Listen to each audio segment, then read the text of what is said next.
नमस्ते everyone, welcome back to my YouTube channel.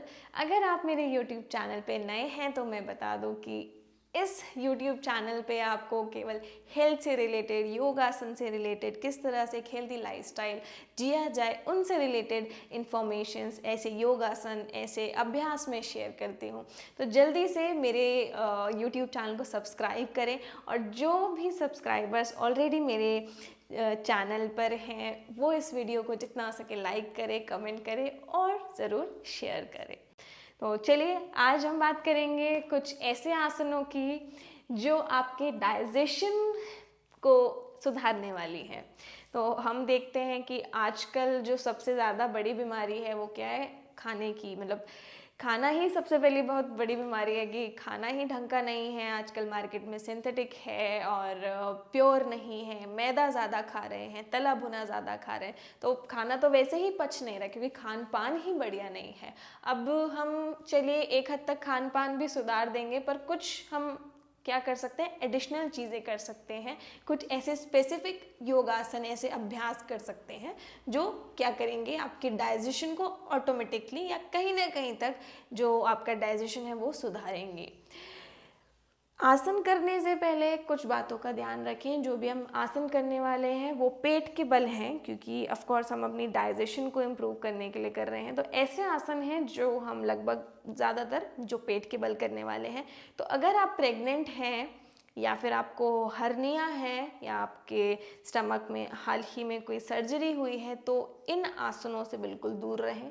हाँ, बिल्कुल रिकवर हो जाए तब आप इन आसनों को बेझिझक कर सकते हैं। परंतु अगर इन 3 या 4 चीज़ों में से कुछ भी आप हाल ही में फेस कर रहे हैं तो इन आसनों से दूर रहें और वीडियो को देख ज़रूर सकते हैं पर आसनों का अभ्यास अभी नहीं करेंगे।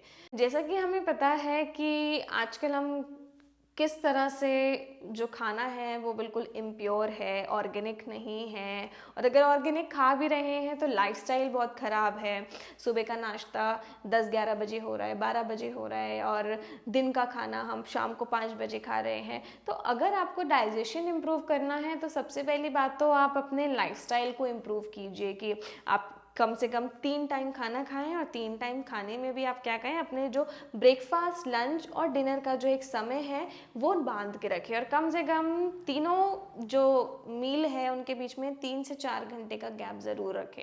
अगर पानी पिए पूरे दिन में कम से कम 4 लीटर तो बहुत ही अच्छी बात है, वेल एंड गुड है, चेरी ऑन टॉप है।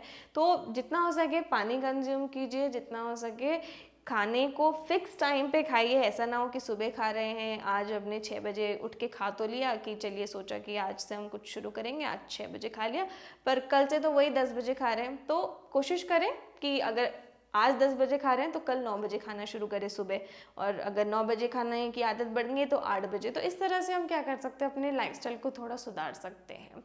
तीसरी चीज़ ये कि जितना हो सके अपने दिनचर्या में मूवमेंट लेके आए। अब हमारे 9 to 5 जॉब हो चुकी है, खाते हैं ब्रेक में और फिर बैठ जाते हैं, और यही क्या है, सबसे ज़्यादा जड़ है इंडाइजेशन की, या जितने भी डाइजेशन से रिलेटेड इश्यूज़ हैं उसकी, गट हेल्थ जो सबसे ज़्यादा आपका इन्फ्लुएंस करता है कि आप खाना खा के बैठ जाते हैं। खाना खा के बैठ सकते हैं, एक आसन है वज्रासन जिसके बारे में हम बात करेंगे आगे, उस आसन में। पर अगर आप चलें कम से कम 1000 कदम तो वो आपके लिए क्या है, बहुत ही ज़्यादा बढ़िया है। अगर आप नहीं किसी कारणवश चल पाते तो पूरे दिन में जितना भी आपको समय मिल रहा है कम से कम 30 मिनट आपने क्या है, चलना है, फिरना है, आपने कोई भी फिजिकल एक्टिविटी करनी है जिससे जो आपने खाना खाया है वो क्या पेट में गया है और उसे वो पच जाए, उसे पचने का थोड़ा सा समय मिल जाए।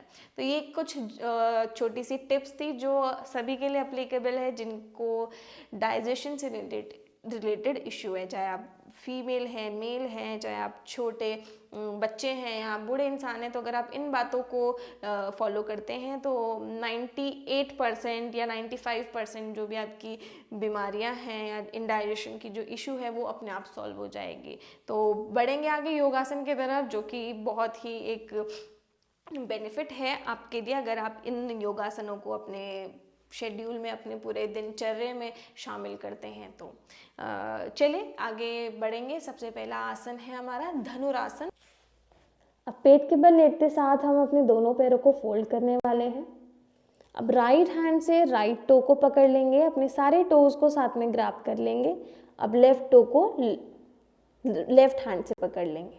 अब धीरे धीरे शरीर को खींचते हुए ऊपर हाथ और पैरों को उठाने का प्रयास करेंगे। जितना खींच सकते हैं उतना शरीर को खींचेंगे और यहाँ पर हम गहरी लंबी सांस लेंगे, इनहेल एंड एक्सहेल।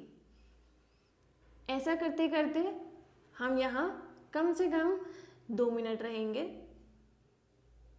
और फिर हाथ और पैर को रिलैक्स करते हुए खुद भी रिलैक्स हो जाएंगे।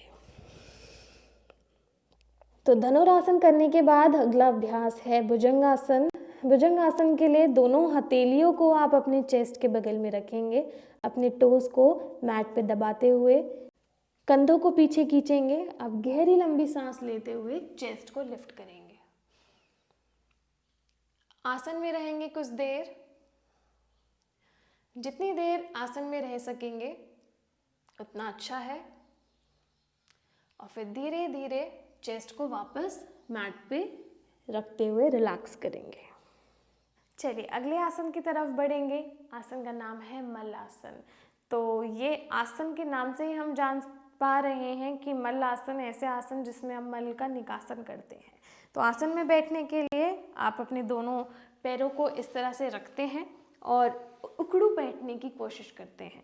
अगर आप ऐसा नहीं कर पाते हैं तो आप एक कुशन, एक तकिया को अपने हिप के नीचे रख लें और फिर इस आसन में बैठने का प्रयास करें।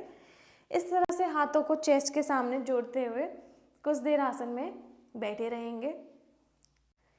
1 मिनट तक इसका अभ्यास इनफ है। अगर 1 मिनट तक भी इस आसन को आप कर पाते हैं तो उतने ही बेनिफिट आपको मिलने वाले हैं। तो आसन में बैठे रहेंगे और आसन करने के बाद इस कुशन को रिमूव कर देंगे। चलिए बढ़ेंगे आज के आखिरी आसन की तरफ, जिसका नाम है सेतुबंध आसन। इसके लिए आप अपनी पीठ पर लेट जाते हैं, अपनी पीठ के बल लेट जाएंगे। अब अपने दोनों घुटनों को इस तरह से मोड़ेंगे। अब इन 2 पैरों के बीच में आपके हिप जितना डिस्टेंस रखते हुए इनको खोल लेंगे। याद रहे ये जो हील है और जो हिप है इनके बीच में हम 1 पाम डिस्टेंस रखेंगे। तो यहाँ से मेज़र करते हुए इन दोनों के बीच में दूरी बनाएं। अब दोनों हथेलियों को मैट की तरफ मोड़ देंगे और अपने हिप के बगल में रखते हुए धीरे धीरे गहरी लंबी सांस लेंगे और अपने हिप को उठाना शुरू करेंगे। अब हिप को उठाते उठाते कोशिश करेंगे कि ये जो चेस्ट है ये आकर आपके चिन पे लग जाए। अब इसके लिए आपको अपना हेड नहीं हिलाना है, इसके लिए केवल अपनी चेस्ट को लेकर हम चिन तक जाएंगे। और ऐसा आप जितनी देर कर सके उतनी देर बेहतर है। और धीरे धीरे वापस आने का प्रयास करेंगे। पैरों को सीधा कर खुद को रिलैक्स करेंगे। चलिए राइट साइड करवट लेते हुए खुद को मैट पे से उठा लेते हैं। तो ये थे कुछ ऐसे योगासन जो आपके डाइजेशन को काफ़ी हद तक इम्प्रूव कर सकते हैं। हालांकि आपको अपनी डाइट का, आपके दिनचर्या का, अपने वाटर इनटेक का पूरा ध्यान रखना है। और अपना लाइफस्टाइल इम्प्रूव करने के लिए आप जुड़ सकते हैं मेरे लाइव सेशंस पे। मैं हर सुबह और शाम लाइव योगा सेशंस देती हूँ जिसमें आप मुझसे लाइव इंटरैक्ट कर सकते हैं, जो कि कम्प्लीटली लाइव सेशन है, रिकॉर्डेड नहीं है। तो उसके लिए आपको करना ये होगा कि आप मुझे इंस्टाग्राम पर टेक्स्ट कर सकते हैं। इंस्टाग्राम का हैंडल आप स्क्रीन पर देख सकते हैं। यहाँ पर आप मुझे मैसेज कीजिए या फिर आप कमेंट सेक्शन में योगा क्लासेस कमेंट कीजिए, मैं आप तक ज़रूर पहुँचूँ और जितनी भी डिटेल है वो सब आपको मैं प्रोवाइड कर दूँगी। उम्मीद है ये वीडियो आपको पसंद आई होगी और इनमें जो भी आसन दिखाए गए हैं उनका अभ्यास आप अपने डेली रूटीन में ज़रूर करेंगे। वीडियो को लाइक ज़रूर करें, शेयर करें, कमेंट करें और अगली वीडियो जो भी आप देखना चाहेंगे उसका टॉपिक कमेंट सेक्शन में ज़रूर मेंशन करें। धन्यवाद।